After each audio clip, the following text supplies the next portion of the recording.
Hey, what's going on? So this is our first podcast. I'm Evan Garcia and my business partner Ben Farino.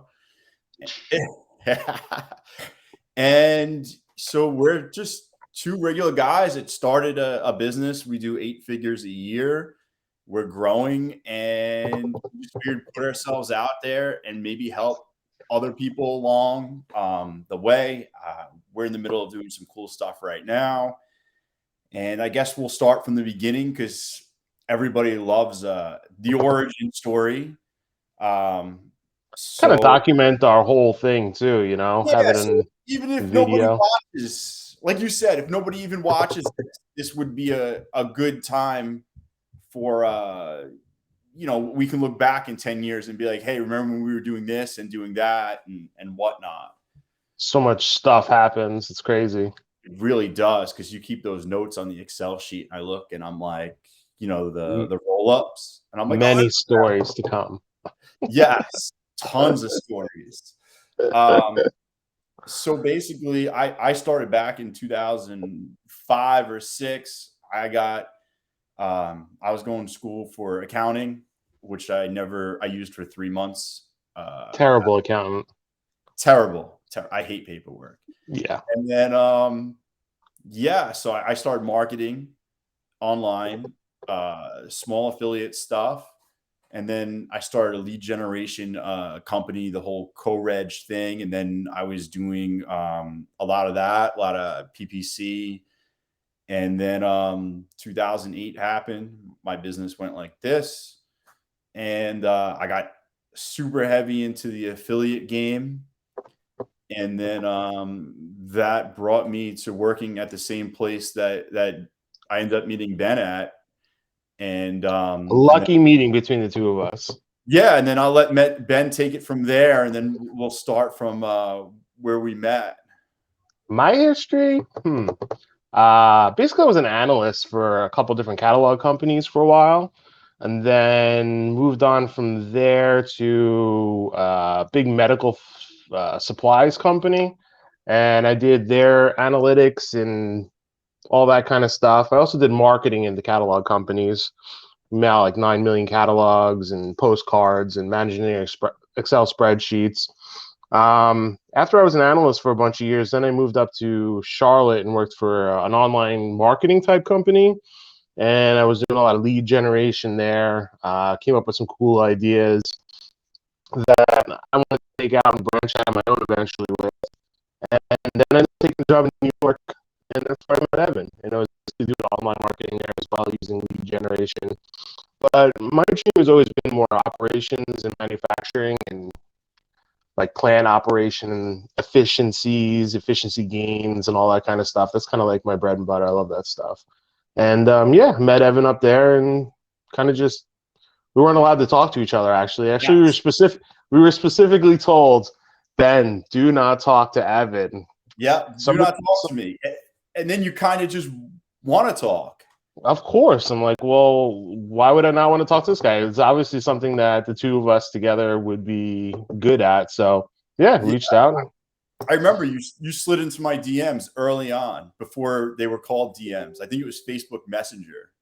And it wasn't a dirty picture either. I actually just said hi. Yeah, we had a magical dinner at Buffalo Wild Wings, Yep. which I actually used to go there a lot. And I met you, and you were like, "Let's go to Buffalo Wild Wings." I was like, "Great, I love that place." And then I want to say, once you left New York, I've never been back. Never been back. Never been back. I don't know why. But I I think go, it was like a good meeting between the two of us because it was like, I really focused on, like front end lead collection, and you're really good at affiliate marketing. And I thought you'd be a great partner, to work with in the business because we can marry the two of them together and, yes, I like that. And then further down the line, I like how we never really drew up what each of us was going to do with the company. It was just yeah. organically happened. And I think that was the best thing that came about. It wasn't like, oh, well, I want you to do this. And then you were like, I don't really want to do that. We Yeah. kind of fell into roles that we both liked. You Yeah, know, exactly. I like what I do, and I knew after you showing me all your documentaries that you really liked. Documentaries. Dude, I never watched a documentary really until I met you, and we were in your apartment when we first met, starting our online business. Yeah. And I remember I've never even seen streaming television at that point. Oh yeah. Yeah, and you had, was that Roku? Yeah, Roku. And we watched like the army documentaries while working, and all the different Drug types. documentaries. I love drug documentaries. Drug Yeah, lords. the drug lords. We watched a ton of those, and then yeah, so we built that business. We ran That that was a that was a political lead gen newsletter. business that we and newsletter, and we would sell advertising to all of our email subscribers. And that did Yeah. really well for us for a while. Well, so if you were in the affiliate world back then, that survival space took off. It was crazy. Huge. It was a massive space for like 5 to 7 years. Bro, When that guy selling those stupid credit card knives, like the yes, metal credit card knives, that guy must have sold 20 million of those things. I sold, I was selling so many that he was sending me checks every month that were massive, and then they didn't come for he was late paying, and I got married, and I was like, dude, this guy's better send me this check before I go on Yeah. honeymoon, because I don't know what I'm gonna do. Yeah. um I got it like the day before my wedding, and luckily I didn't go right to my honeymoon. I cashed it the next day, and that was the end of the credit card knife, because he was giving out like $10 a knife, which was crazy. And Yeah, now it's stupid. like $3. Um, but yeah, that check was like 50 something $1,000, and I was afraid I was going to get stiffed on it.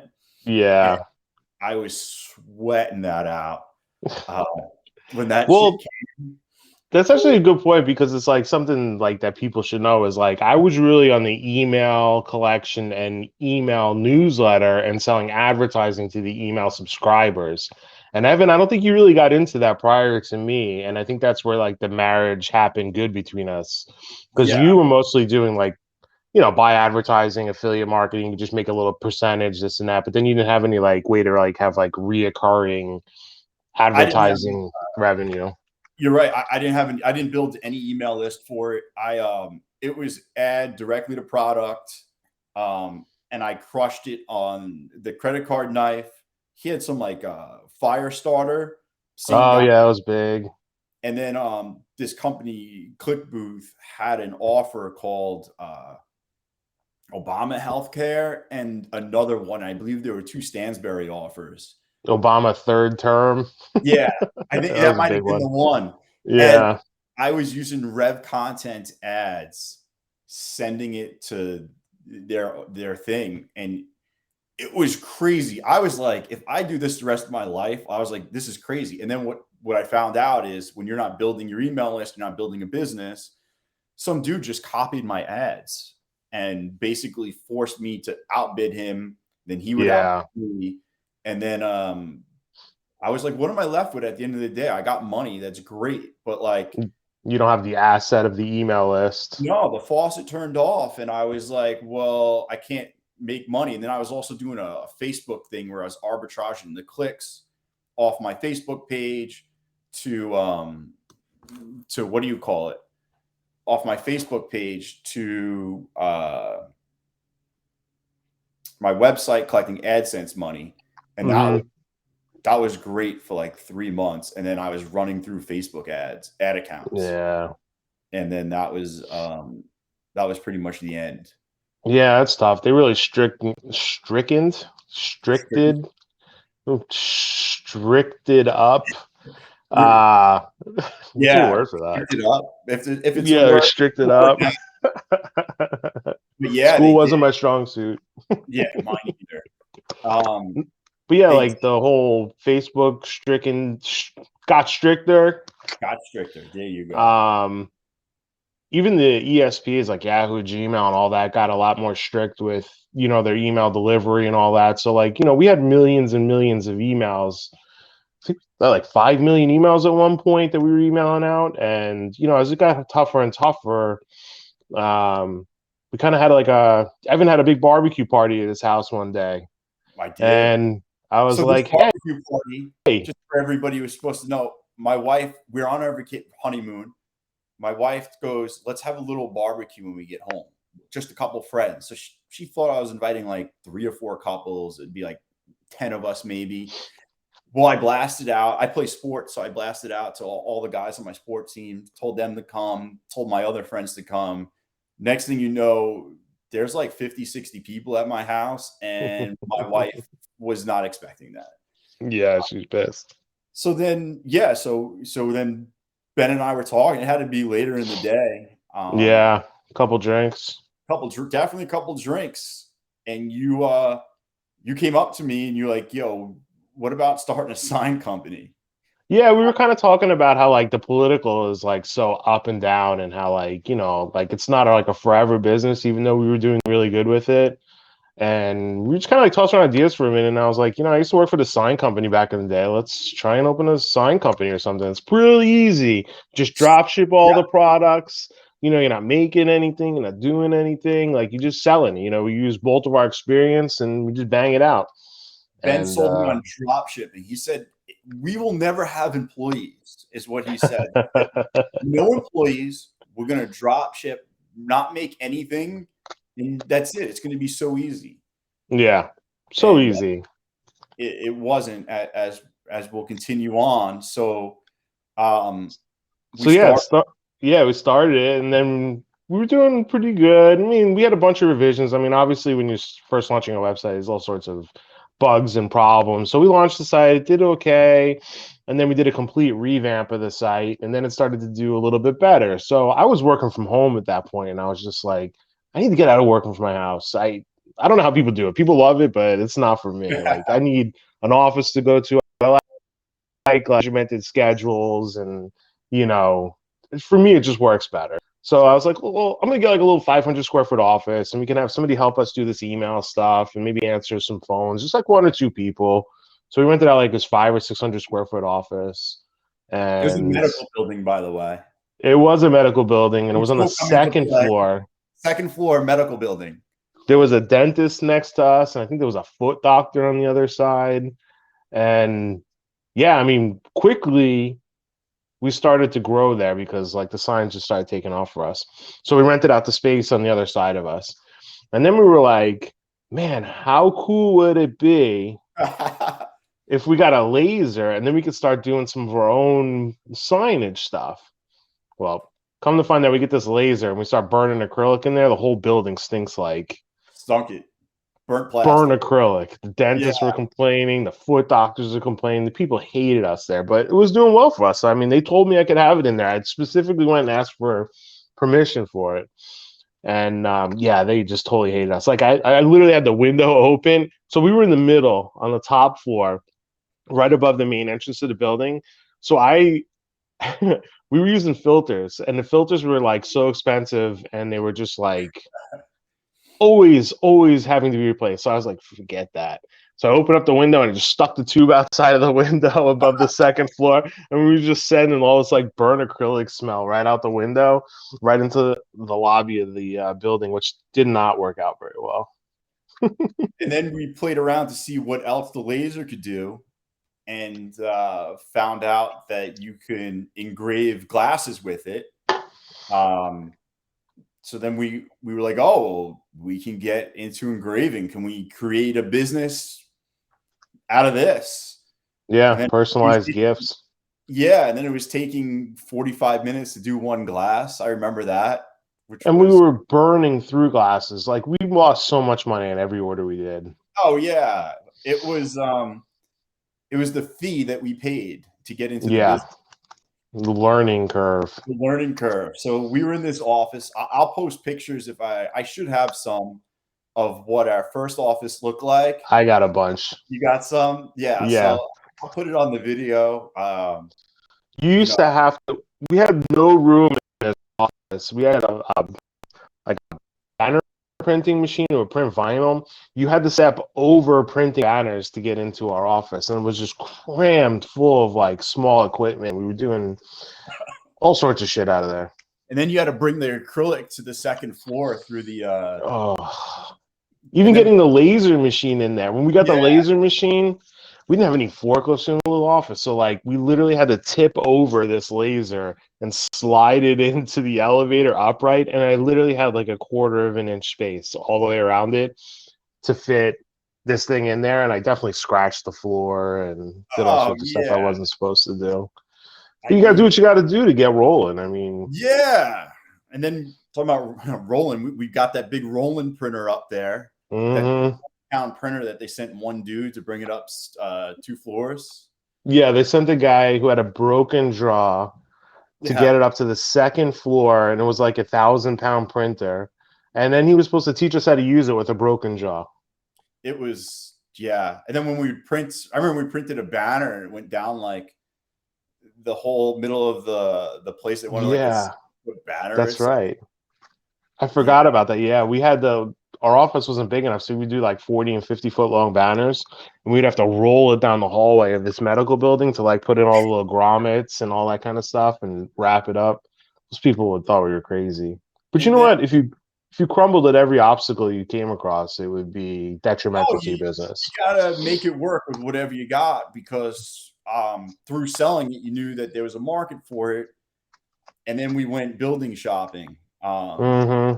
We got a what was it like 6,500 square foot, mostly warehouse, some office in the front.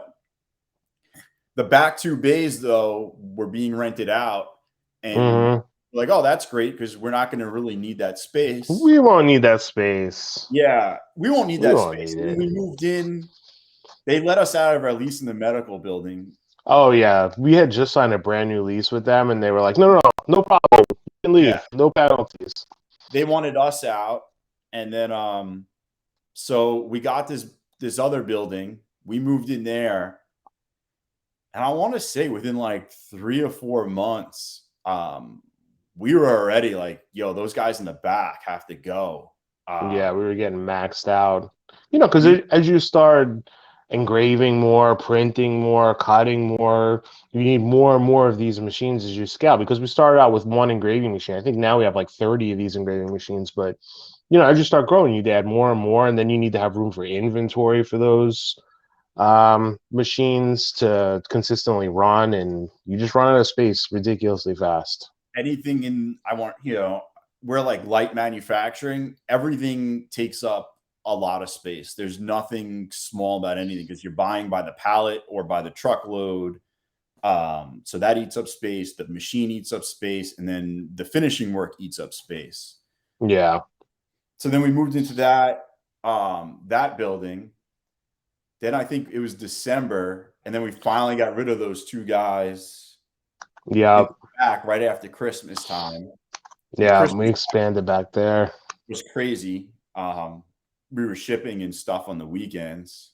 Yeah, that was nuts. Just getting people to show up to work and Oh, crazy, crazy, and crazy. then we took over the back, and then I want to say within a year from taking over the back, we were so stuffed that when people would come in the day, they had to take the stuff out of the back just to work, and then at the end of the day, they would put all the stuff that we brought outside back inside. Yeah, we'd have no room for inventory. So every morning when they came in, they had to take like pallet loads of stuff out so we can put the machinery back in place so we could actually use the machines. By that time, we had a paint booth, we had a CNC machine at that time, a lot more lasers. I have a video. Actually, I have a video of before we got those 2 bays. Mm-hmm. I posted on like a TikTok. I never knew how to TikTok. I just did it for the first time like 2 days ago. Bend on TikTok. And TikTok. So I added it to TikTok. I don't even know what the name is on TikTok. It might be Evan Garcia or Real Evan Garcia. I don't know. I got it. I'll post it in here somewhere. But Yeah, it was just all the I was putting all the work stuff up on there, like all my old videos and stuff. I was like looking, and sure enough, Katie was the only engraver back there. It was when she had her Oh little. yeah. That's how old the video was. And And we got so busy that Christmas that we dude, had another engraver. We were oh, so busy at Christmas and it hit us so blindsided because we had no idea what was coming. We literally gave this guy a nice bonus to work like 38 or 45 days straight. he wanted to work. He was like, dude, I want to work. I want to work. I want to work. And we were like, you know what? We'll throw you a massive bonus if you just keep going. Because we And couldn't get anybody to work. There wasn't enough hours to get everything done. And with people were taking off weekends, we were never going to get the gifts out for Christmas. he made so much money, probably. Like, he was just like Yeah. OT central. And we probably weren't even making that much money off the orders at that time. No, we weren't buying things in bulk and all sorts of Definitely things. wasn't running 3 machines at a time. Yeah. I don't Yeah. want to get into the newest building yet on this one though. No.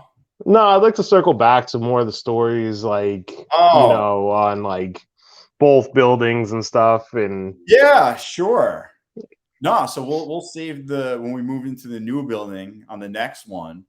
Um, yeah, which, obviously that new one we're currently in. But yeah, the one in Miko got so crazy that we bought 6 cargo containers and had them in the parking lot, uh, loaded with inventory. filled with inventory. And then we thought it would be a good idea to get into the liquidation business where we buy truckloads of Oh, stuff and, never do liquidation. and sell it on eBay. And then we were selling it in person right before COVID. Um, yeah, so we ran that business. So anybody that ever thought about getting into that business, you could make good money depending on I guess where you are in the country. Like, I wouldn't say you'd make good money in like California, New York, Maine metropolitan areas. But if Yeah, you're in the middle, like if you're more in a rural area and the average guy is making $12 an hour, $15 an hour at the mill, you could make a really good living doing the liquidation business. yeah, just you taking pictures, listing, shipping, selling. Definitely. Yeah. Anything bigger than that, you'd have to sell way too much, and then you start getting eBay looking at you, PayPal, and Yeah, sell a they don't, lot. believe it or not, they don't like those kind of businesses. They really come down on you on that kind of stuff. I've known Well, multiple people that were trying to do liquidation selling, and they were just getting hammered by eBay and payment processors. I mean, think about whoa. I don't know how oh, that's off. Um, but yeah, so the problem is, I mean, like what do we have, like 150 Mr. Coffee makers, and now you're Yeah, selling them, and now you test them that they're on, but you don't know if they're heating up the coffee or not. You're not going yeah. to brew coffee in each one of them. So then I you're mean, you sitting. sell them as is, and they still complain. Yeah, well, they didn't heat up, and then we were doing there's a lot of refunds. The best way in that business is sell tools. Yeah, tools is good. Tools was probably the best. The toilet bowls and shit were garbage. Um, Moving into that 6,500 square foot building from the 500 square foot building was a steep learning curve in itself too, though. yeah, well, so you got maintenance on like the air conditioning units. Like, I remember you guys dropped the acrylic sheets into the AC Yeah, unit thing on the side. crushed the whole side of the AC. Yeah, But I but I mean, mean, there's even more stuff to that. There's like, first of all, you need ventilation for the lasers and making sure you get all the crap out. We had no idea what kind of electrical needs we would have needed for our machines in the future. So come to find out that building didn't have the electric we needed to run some of the machinery we wanted to get. So we had to work with Florida Power and Light and had to run new lines, and huge expenses go into that kind of stuff. And you need new panels for three-phase electric and stuff. And some other things that you don't even think about too is like, depending on the county you're in, the permits you need for water and things like that. So like, that building wasn't on city water, it had a well. So come to find out, every year you have to do 2 or 3 permits and fees for testing the water that's coming out of the wells, even if you have filtration. You got to pay for water filtration that happens every single month. It's like all these like crazy expenses. So like if you're ever going out and looking for a new building, make Check. sure it Yeah. has. The power is the hardest thing. Yeah. And then like we were going to get a water jet, which we have now, but we were going to get one in the old building. And because it wasn't on city water, we had an Yeah, it issue. had big septics. And then the septic tank, you can't dump all that water into the sewer because it has to go down the septic, which means that building can't really. You need some type of filter box, or I forget what they were trying to sell us. They were trying to sell us like a water like Recirculation. recycler that would go back in, but by the time you factor in the pricing on it, yeah, it was a lot of money. It was a lot of money. Yeah, I wouldn't buy a building that has a cesspool. For anybody listening to this, I would get a sewer because just the usage of the cesspool is a pain. Like you don't have to worry when you have a sewer. You can kind of flush the toilet as much as you want. And they limit the number of people that you can put in that building because it's on septic, and yeah, there's a bunch of problems. I mean, the building was great for what we needed it for. It did everything we needed. Insurance is another big thing people don't ever factor in when deciding how you're going to make. Being in Florida, we have flood zones, wind insurance, the normal insurance, umbrella insurance, liability. You have an umbrella plan. You have, workers' comp. These things really add up. Super add up. To be like, when you're like, oh, well, it makes this and this, you got to factor in insurance. And that's one of the challenges too, because like when you move into a new building, you have all these fixed expenses. So you have to try and fill out that building as fast as you can to generate the most profit you can. But at the same time, you're having to buy all machinery to fill up that equipment, inventory to, support that equipment you just purchased. So like our growth has been astronomically good, but the expenses that go along with that are also astronomically high. So literally the majority of the money that you make goes right back into the business, to fill up that building for machinery, equipment, inventory. And then even when you have all of your equipment done, as you start to sell more and more of the same products that go on that equipment, you're having to double, triple, and quadruple how much inventory you're buying. Because, what you were buying last year for, say 3 months of supply is really 2 weeks for you now. So you're having to buy 4 or 5, 6 times as much. Which is why we grew out of the building into the cargo containers. Yes. Yeah. I mean, had to buy more and more. Well, eventually when we left, so I said that we had offices in the front. Basically, when you walked in the door, there was a lobby area. That lobby area became a printing sublimation area. Mm-hmm. The kitchen table was I had to get rid of it. We ended up putting a second printer in there. Which one? I know we had we had the 2 roll-ins up front. We had one, and then we had sublimation, and then by the end, we got rid of the kitchen table and put the other roll-in printer in there. Jeez. And then in the back, I remember, so right before COVID happened, we were actually still in this building, and we just happened to buy a UV printer right before COVID. Mm-hmm. The timing couldn't have been better. It was a home run because it was a big expense too. It was like 110 grand. Yes. But it enabled us to make those yard signs that I know everybody listening to this has seen it on their front lawn or their neighbor's front lawn. The yard sign business helped us through the whole COVID thing. Yeah, I mean, with COVID, our sales plummeted. It was your birthday. Our sales plummeted literally 90% overnight, and within 3 or 4 days, we were like, "What are we going to do?" So I guess we could talk about that for a minute. Basically, we basically cut all the new people we had hired in the past like 3 or 4 months, with promises to bring them back as soon as possible once COVID kind of And I that's mean, we before didn't know if it was going away. they even that's before they even talked about the those loans, the PPP loans or Yeah, anything. It's and like instantly we were like, yo, we're gonna have to make changes here because sales uh, dropped over 90% it was overnight. it was like obviously we'll probably never see anything like it again in our lives. Um, Hopefully. yeah, hopefully. But that was a wild experience. And But I then mean, at that point, we had no idea if it was a forever thing, if it was a 3 day thing. We had no idea. So, we had to make some really tough choices at that time.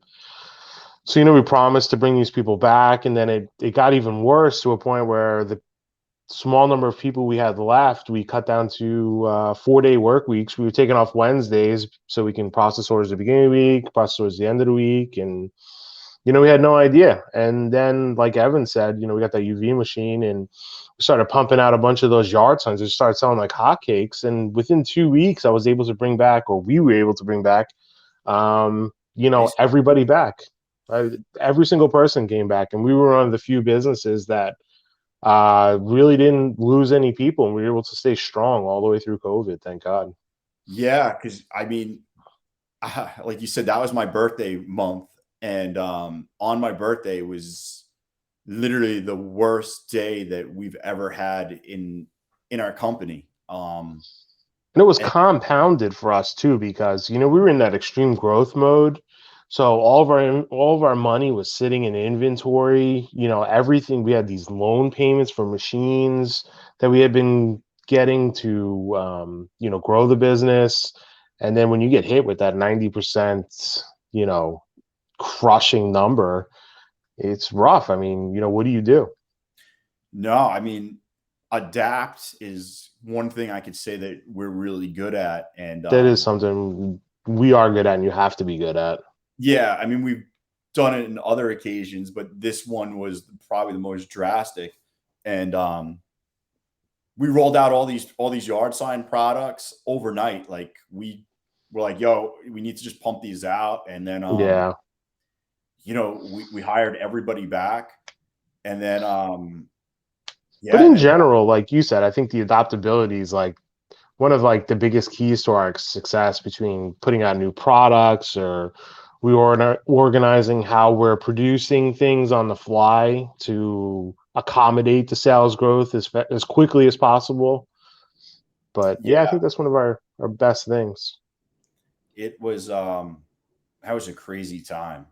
That was Yeah. a crazy, crazy time. And on top of that, our building, we had more machinery and inventory than we really knew what to do with. That I mean, I got pictures and it's like everybody's over everybody. We're like, Yeah. you can't move. We had Um, two shipping people at 6 foot tables, like packing 300 shot glass orders, and it was just a clustered mess, that's for sure. it But we was were, but there was some big problems that go along with that too. I mean, we had high employee turnover because like the working conditions were so tight. It was hotter because everybody was so tight. All these machines were in a smaller space, so our employee turnover was super high.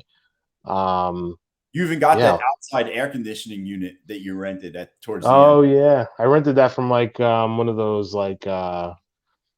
big tent companies. They come and Yeah, put the AC inside those big tents. Yeah, we rented one of them. that's how bad it got in our building that we needed to get one of those in to help out the air conditioning. Yeah, summers are rough. Yeah, well, it was the machinery wasn't venting out correctly outside, Yeah. and the heat. You don't even realize, but the heat brings on like it's pretty hot, especially in Florida when it's just compounded by Well, summer. and then on top of that, you got all the machines sucking the AC out to vent out all like the dust particles from the laser engravers and all that kind of stuff. So it's just like a never-ending problem. And even to Yeah, this day, that's still a problem. Not as yeah. bad. You kind of cool it off at night, and then you just try to maintain the best level of AC as possible Yeah. through the day. I mean, it's always going to be like that. There's really nothing. I mean, we keep trying to add other things to make it better, but Yeah. um, man, like to think back in that old building though, we were going to extend the side Oh like yeah.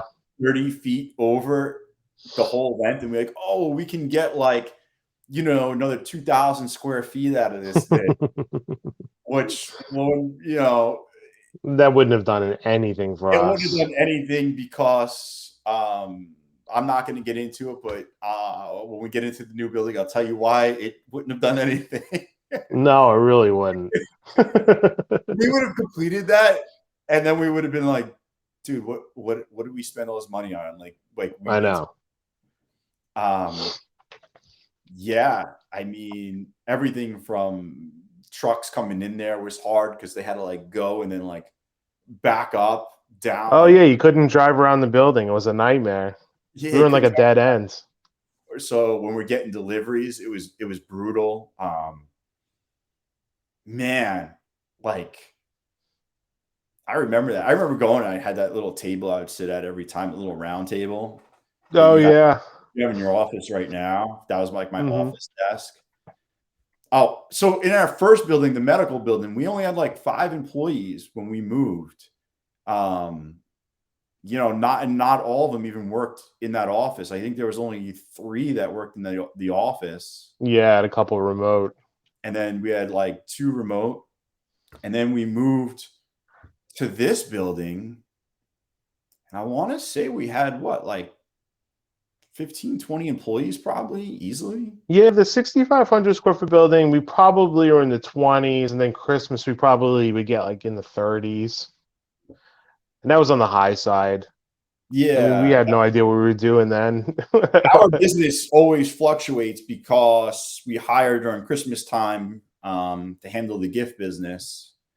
Yeah, And then we probably balloon up probably like 20-30% on employees at Christmas time. and it's good though, because sometimes you get the people in for Christmas time and you find some really good people and you're like, all right, like we're gonna keep them through the year. So even though it's seasonal, it's almost like a longer interview process. Yeah, exactly. And our other employees, maybe that you hired in March, get to go through a Christmas season, and then Mm-hmm. you know if they're here to stay or not. Mm-hmm. Because the Christmas season um, is taxing on everybody, and if they make it through that, it's typically, they'll stick around. Today is not a 1 Diet Coke day. It's a 2 Diet Coke day. Oh, geez. So funny. I got my That's a water. story for another time for you folks. Wait another time. I don't think Wait anybody another time. know where it's from. No. I do. It's my Um, first time being on video. It's kind of interesting. you never I made hope it. everybody likes it. I think they will. I mean, I'd like to get into some good nitty gritty in the next couple episodes that we do. Tell some really good stories. It's like a good background one, first yeah, video. this is the overall picture of kind of how we got to where we are. But yeah, I mean, in future ones, I got great stories of people shitting their pants at work, people sleeping at work at their machines, people quitting in the middle of the night for thinking they see a ghost. All sorts of great stuff coming. I love the people that go to lunch and never come back. Oh It's yeah, like, those are great. where'd you go? Or the one guy that said, "Sorry, I left it. You haven't seen me for 3 days because I got into a shootout and Oh I yeah, the shootout guy. out guy. I've So been in hiding. I've been in hiding. It's like what? What? I know. I will say though, the one thing about our environment is no matter kind of who you were prior, this is, I guess, a second chance environment because we have all types of people from all different backgrounds that work for us. 100%. And You sometimes put up a yeah. I was just gonna say sometimes the guys that went the wrong way at one point in their life actually become good workers later Mm-hmm. on. And so you just don't, you don't give up on somebody because they've done something in the past. Unless they screw us over. Well, that's a different story. I mean, once they work here and they do something, and you're like, I'm not going to hire them back after. But you put up ads for an engraver or UV print operator or a water jet. I mean, nobody runs this stuff. I get no applicants like that know this stuff around here. I mean, it's not like we're in a big city. We're in a small town in Florida on the East Coast, and like everybody that works here, it's all on the job training and passing knowledge from one employee to another and keep growing. Well, I like what you have done is a lot of the people that come, they start at a bottom position like shipping, so they get to see what all the products look like. Yeah. Probably one of the harder jobs outside of wood shop. Yeah. So like if they're able to ship and stick with Ask the right questions. yeah, that you can move them higher up to run at other areas because you know that they're willing to put in the work, and now they Yeah. know what the stuff is supposed to look like. And I kind of like that. What you've done, you've kept the environment positive. Yeah, that's a critical thing. You get a negative person in there, it's like a virus. Yeah, you've kept it positive. You have not let people gang up on other people. You've squashed Yeah. that past. I think that you've done a great job at the environment. Thanks, man. Yeah, We're I was talking friends. about that the other day. I was like, it was just one of the things that we have all these people that would probably never hang out with each other on the street, Yeah. but at work they get along great because of the environment that we're in.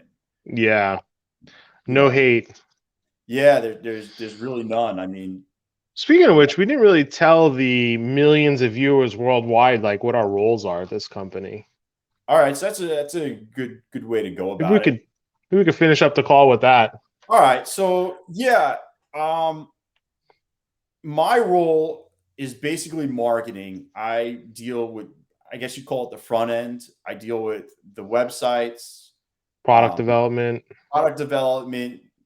When we purchase from overseas, that's me. So I work on importing our products.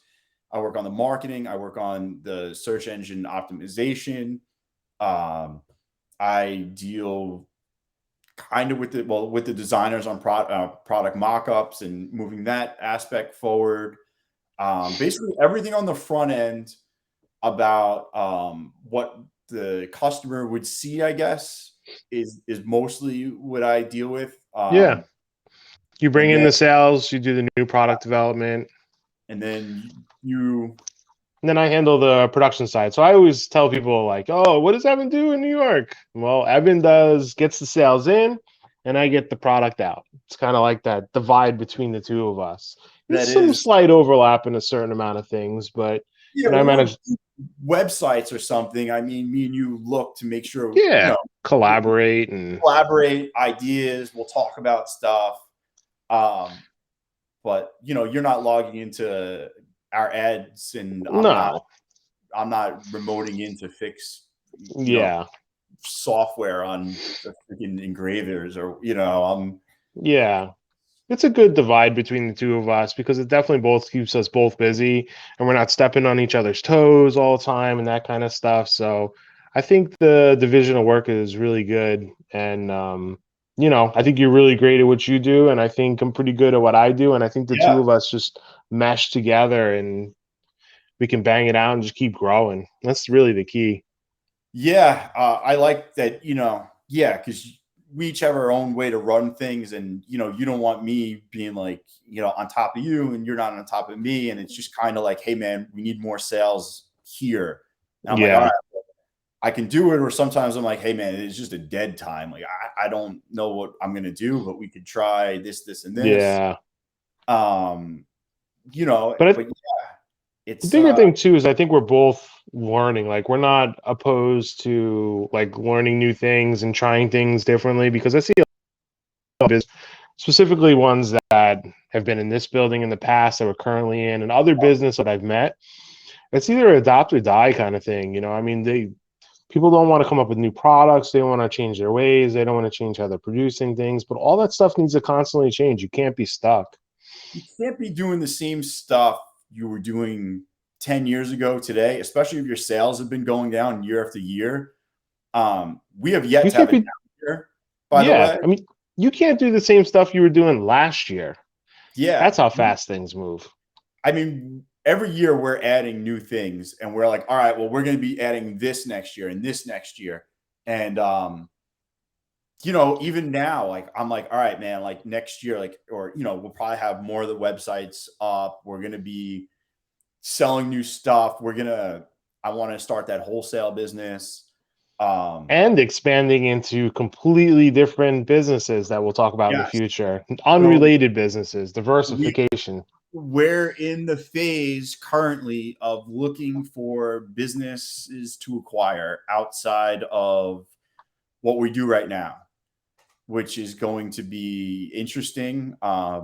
We've already been in some type of talks, but we're going to video the whole journey of us acquiring those businesses as well.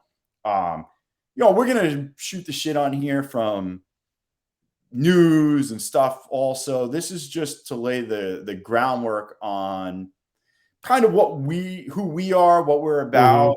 We're going to take episodes and talk about, our hiring process.